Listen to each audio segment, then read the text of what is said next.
नमस्कार सभी को। इस वीडियो में अपन देखेंगे 10 दिसंबर 2020 को जो दिल्ली पुलिस का पेपर हुआ था सेकंड शिफ्ट में, उसका सॉल्यूशन। तो शुरू करते हैं पार्ट फर्स्ट में जीके जीएस से।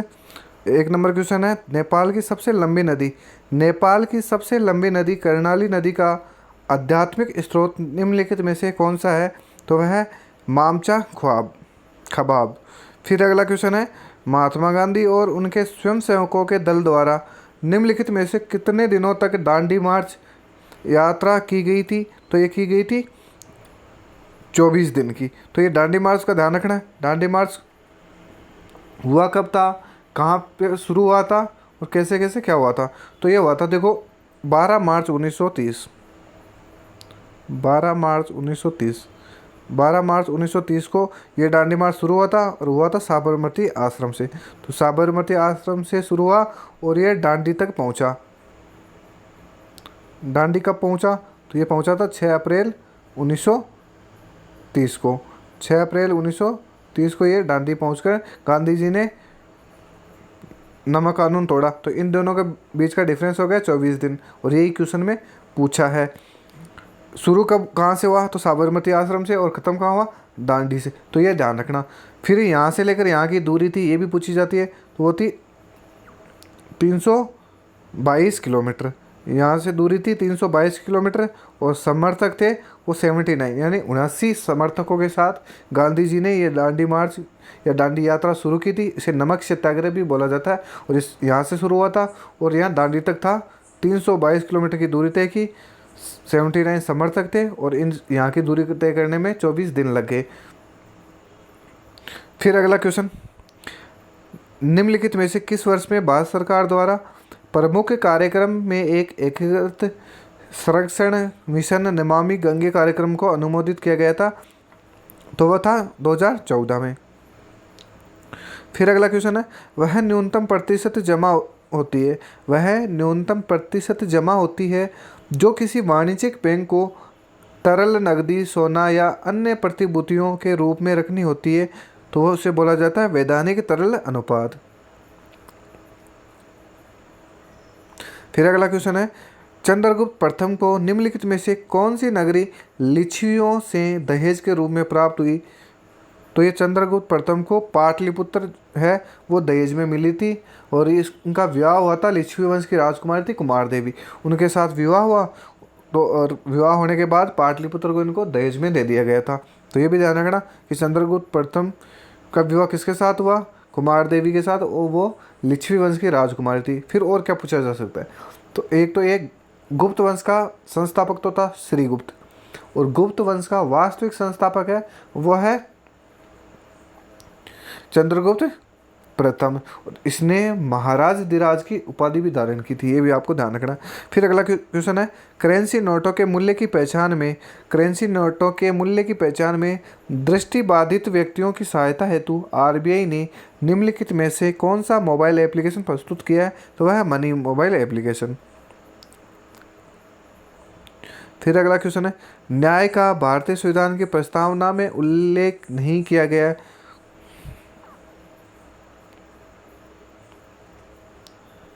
तो है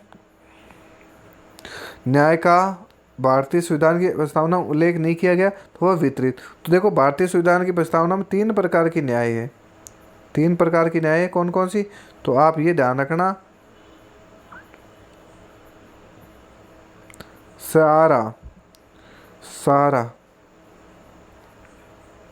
सारा के ध्यान रखना, या आप ऐसे ध्यान रख लेना, देखो सीधा आसरा। न्याय की स्वतंत्रता है या न्याय का उल्लेख है आसरा, यानी आर्थिक, सामाजिक और राजनीतिक। तो ये हो जाएगा आसरा। तो प्रस्तावना में आसरा है न्याय का, तो ऐसे करके आपको याद भी हो जाएगा, ये पूछा भी जाता है। फिर अगला क्वेश्चन है, संयुक्त राष्ट्र संघ के जनवरी 2020 की जनसंख्या संबंधी आंकड़ों के अनुसार दुनिया का सबसे तेजी से वृद्धि करने वाला शहर निम्नलिखित में से कौन सा है? तो वह है मलप्पुरम। फिर अगला क्वेश्चन है, निम्नलिखित में से कौन सी वस्तु ऊष्मागतिकी के सिद्धांत पर कार्य करती है? निम्नलिखित में से कौन सी वस्तु ऊष्मागतिकी के सिद्धांत पर कार्य करती है? तो वह स्टीम आयरन।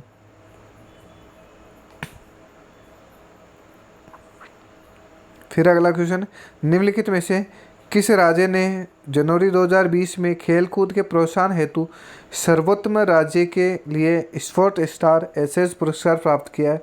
तो वह है ओडिशा। फिर अगला क्वेश्चन है, आर्थिक सर्वेक्षण 2020 के अनुसार 2024-25 तक 5 ट्रिलियन जीडीपी प्राप्त करने के लिए भारत को बुनियादी ढांचे पर रुपए लगभग व्यय करने होंगे।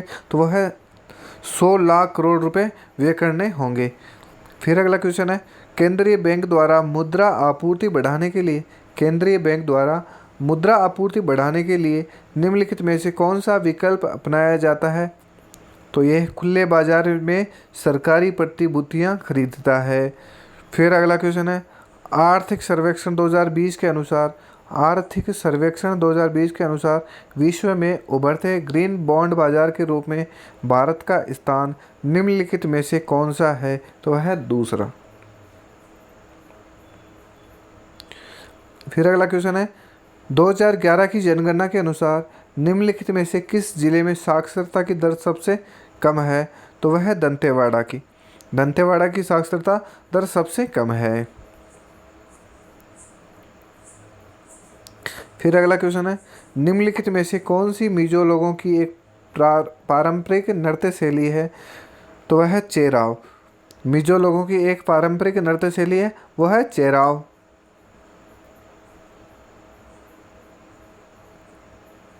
फिर अगला क्वेश्चन है, कब से चिप रहित एटीएम कार्ड अस्वीकार्य हो गए हैं और चिप आधारित मैग्नेटिक स्ट्रिप वाले कार्ड प्रचलित हो गए? तो वह 1 जनवरी 2019 को यह प्रचलित हो गए। अब एटीएम की फुल फॉर्म भी पूछी जाती है, तो ऑटोमेटेड टेलर मशीन। फिर अगला क्वेश्चन, हेलियोडोरस स्तंभ भारत के निम्नलिखित में से किस राज्य में स्थित है? हेलियोडोरस स्तंभ भारत के निम्नलिखित में से किस राज्य में स्थित है? तो वह है मध्य प्रदेश में।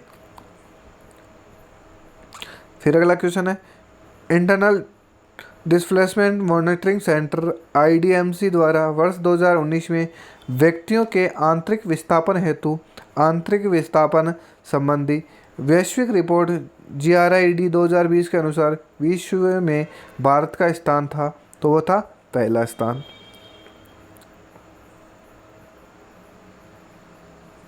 फिर अगला क्वेश्चन है, निम्नलिखित में से कौन सा प्राचीन भारत के क्षेत्रीय शक्ति का एक भाग नहीं था?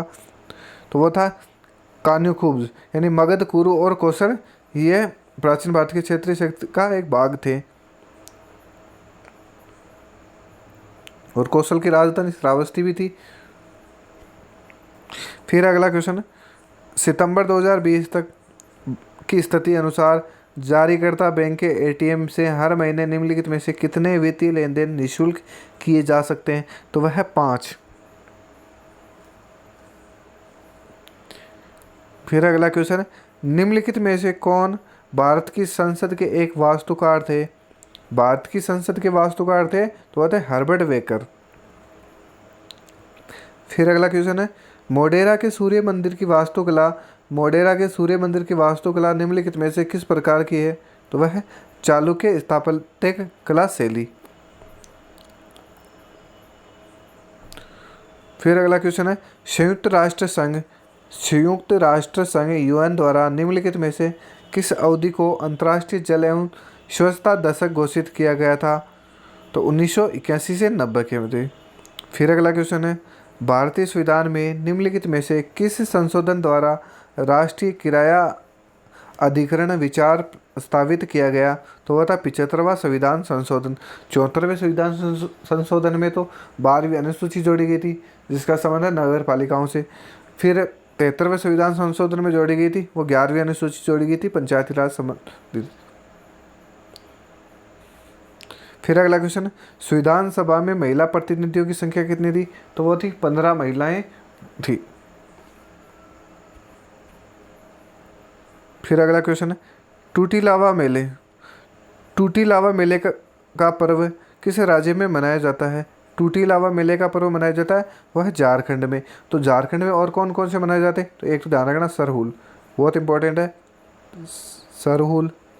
सरहुल पर्व एक है, इसे सरहुल पर्व को फूलों का त्यौहार भी कहा जाता है, ये भी ध्यान रखना। सरहुल पर्व ये झारखंड में मनाया जाता है और इसे फूलों का त्यौहार भी कहा जाता है।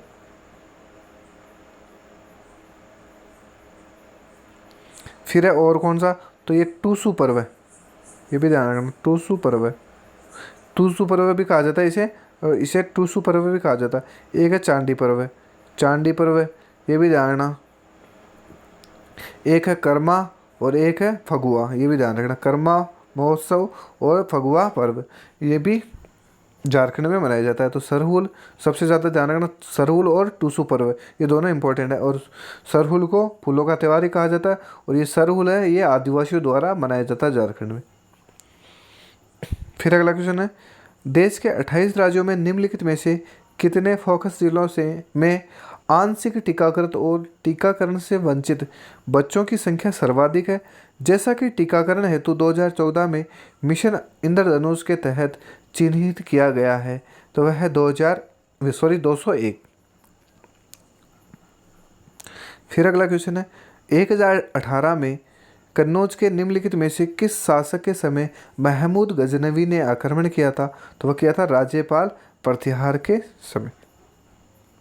फिर अगला क्वेश्चन, निम्नलिखित में से कितने वैज्ञानिक शांति स्वरूप भटनागर निम्नलिखित में से कितने वैज्ञानिक शांति स्वरूप भटनागर पुरस्कार 2019 से सम्मानित किए गए थे? तो वो किए गए थे 12 वैज्ञानिक। फिर अगला क्वेश्चन है, सेन राजवंश के निम्नलिखित में से किस अंतिम शासक के शासनकाल में मुसलमानों ने बंगाल पर आक्रमण किया था और इस साम्राज्य का पतन हो गया था? तो वह है लक्ष्मण सेन। फिर अगला क्वेश्चन है, WTO कृषि समझौता निम्नलिखित में से किस वर्ष अस्तित्व में आया? तो WTO कृषि समझौता 1995 में अस्तित्व में आया। फिर अगला क्वेश्चन है, भारतीय संविधान में किस संशोधन द्वारा प्रस्तावना में समाजवादी शब्द को सम्मिलित किया गया? तो ये किया गया था 1942 में, और ये संविधान संशोधन अधिनियम हुआ था 1976 में पारित, तो ये भी ध्यान रखना। फिर अगला क्वेश्चन है, भारतीय संविधान का अनुच्छेद 19 निम्नलिखित में से किस विचार से संबंधित है? तो वह स्वतंत्रता का अधिकार से संबंधित है। अब देखो आर्टिकल 19 में कितनी स्वतंत्रताएं दी गई, तो ये मूल संविधान में तो 7 प्रकार की स्वतंत्रताएं थी मूल में, वर्तमान में है वो है 6 प्रकार की स्वतंत्रताएं। तो 7वीं यानी ये कौन सी थी? तो एक संपत्ति की स्वतंत्रता थी, वो यहाँ से हटा दी गई। और वो पहले मूल अधिकार में थी संपत्ति, तो वो यहाँ हटा के कानूनी अधिकार में शिफ्ट कर दी। तो अब कितनी स्वतंत्रता रहेगी? 6। ये पूछा भी जाता है, ये ध्यान रखना और अपने हिसाब से नोट भी कर लेना।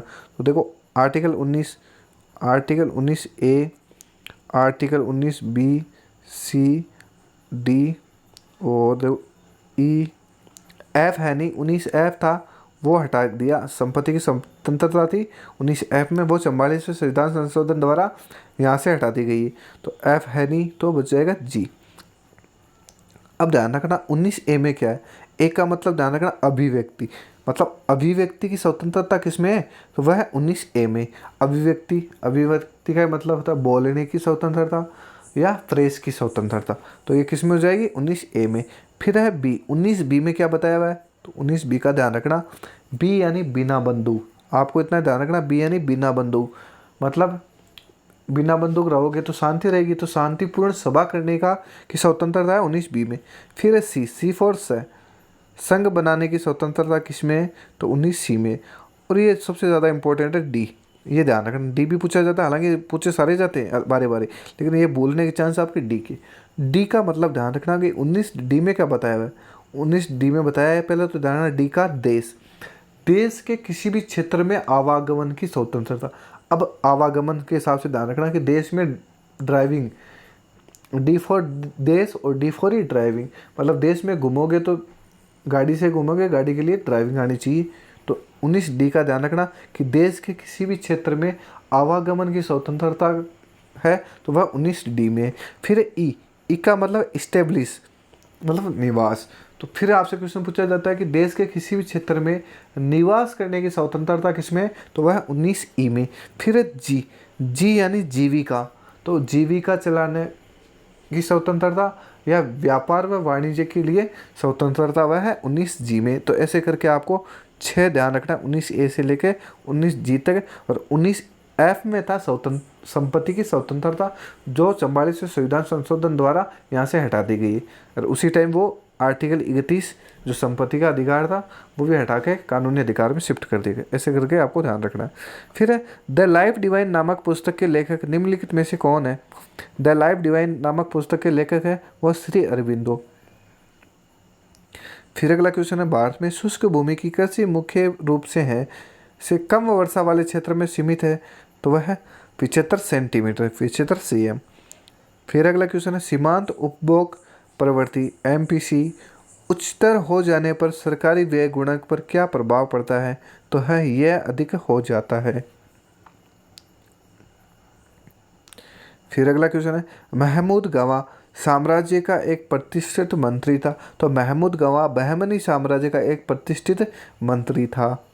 फिर अगला क्वेश्चन है, एंग्री रिवर नामक पुस्तक के लेखक निम्नलिखित में से कौन है? तो है रस्किन बॉन्ड।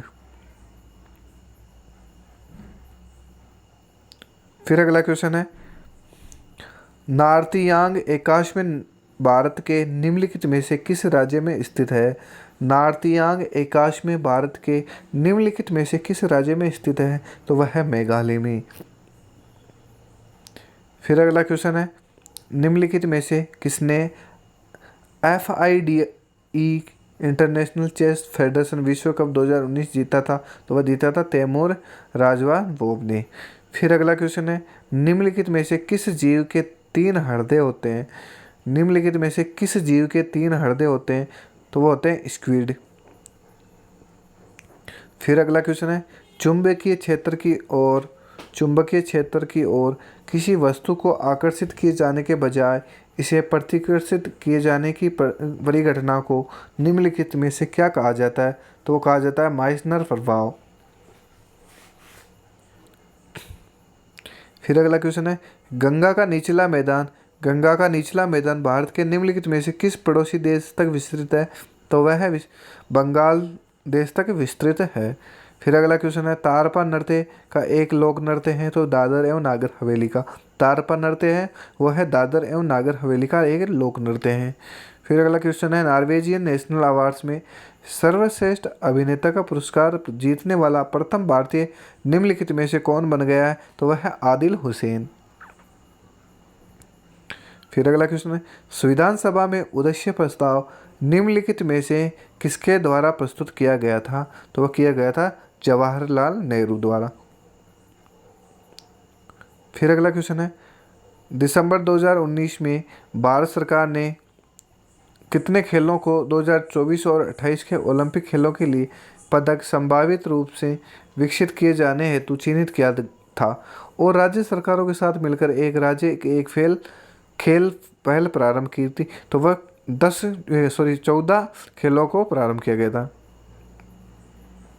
फिर है, न्याउली राज्य की एक लोकगीत शैली है। तो न्याउली है वो उत्तराखंड राज्य की एक लोकगीत शैली है। फिर है अपना GS का अंतिम क्वेश्चन है, निम्नलिखित में से कौन सी मृदा दक्कन के पठार के पूर्वी और दक्षिणी भाग में कम वर्षा वाले क्षेत्रों में क्रिस्टलीय अग्नि चट्टानों पर विकसित होती है? तो वह है लाल मृदा। अब देखेंगे अपन कंप्यूटर के 10 क्वेश्चन। तो पहला क्वेश्चन है, MS एक्सेल में निम्नलिखित में से कौन सी श्रेणी का फंक्शन नहीं पाया जाता?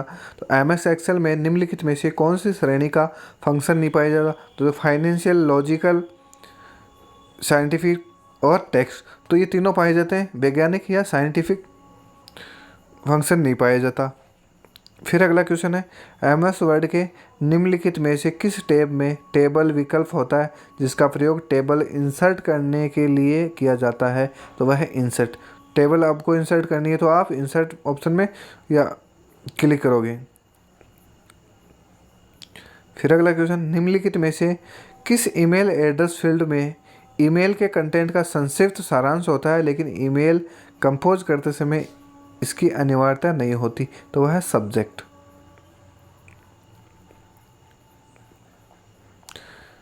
फिर अगला क्वेश्चन है, MS वर्ड 2007 में font size drop down list से चुना जा सकने वाला फॉन्ट का अधिकतम आकार है? तो वह है 72। फिर अगला क्वेश्चन है, एमएस एक्सेल में कर्सर को एक समय में एक सेल ऊपर या नीचे ले जाने के लिए क्वाड्रेटिक कीबोर्ड पर निम्नलिखित में से कौन सी कुंजी या कुंजियों का प्रयोग किया जाता है? तो वह पेज अप या पेज डाउन। फिर अगला क्वेश्चन है, एमएस वर्ड में प्रिंट विकल्प को खोलने के लिए निम्नलिखित में से किस बोर्ड या किस कीबोर्ड शॉर्टकट की का प्रयोग किया जाता है? तो वह किया जाता है कंट्रोल पी। और फिर अगला क्वेश्चन है, एमएस एक्सेल में वर्कशीट डेटा का स्वरूप बदलकर इसे अधिक प्रेजेंटेबल और आकर्षक बनाने की प्रक्रिया को कहा जाता है, वो कहा जाता है फॉर्मेटिंग। ये अच्छा क्वेश्चन है। फिर अगला क्वेश्चन है, एमएस वर्ड में निम्नलिखित में से कौन सा उस डेटा के लिए एक अस्थायी भंडारण क्षेत्र है जिसे एक प्रयोगकर्ता एक स्थान से दूसरे स्थान पर कॉपी करना चाहता है? तो वह क्लिपर, यानी कि आप कॉपी करोगे या कट पेस्ट जो भी कट करोगे तो वो डाटा कहाँ चला जाएगा? वो क्लिपबोर्ड में चला जाता है। तो कॉपी का भी आए और कट का आए तो आपसे पूछा भी जा सकता है कि कॉपी किया या कंट्रोल एक्स से कट किया जाता है, कंट्रोल सी से कॉपी किया जाता है। तो आपसे पूछे कि कंट्रोल सी का प्रेस करने के बाद में डाटा कहाँ चला जाता है? तो वह क्लिपबोर्ड में चला जाता है। फिर अगला क्वेश्चन है, सबसे पहले विकसित किया गया सर्च इंजन निम्नलिखित में से कौन सा था? तो वह था आर्ची। फिर अगला क्वेश्चन है, इंटरनेट पर कंप्यूटर या सर्वर को किस नाम से जाना जाता है? तो इंटरनेट पर कंप्यूटर या सर्वर को होस्ट के नाम से भी जाना जाता है। तो अपन ने देख लिए हैं 50 क्वेश्चन जीके जीएस के और 10 क्वेश्चन कंप्यूटर के। और इसमें से आपको देखना, अगर पेपर जीके में अगर हाई आ रहा है तो वो रीजनिंग और मैथमेटिक्स में वहाँ कमज़ोर आएगा। बस इसी का यही पैटर्न है, क्योंकि पेपर का पैटर्न वही है, मॉडरेट रखा जाता है और एवरेज स्कोर आपको देखना है। तो वीडियो अच्छा लगा तो लाइक ज़रूर करना।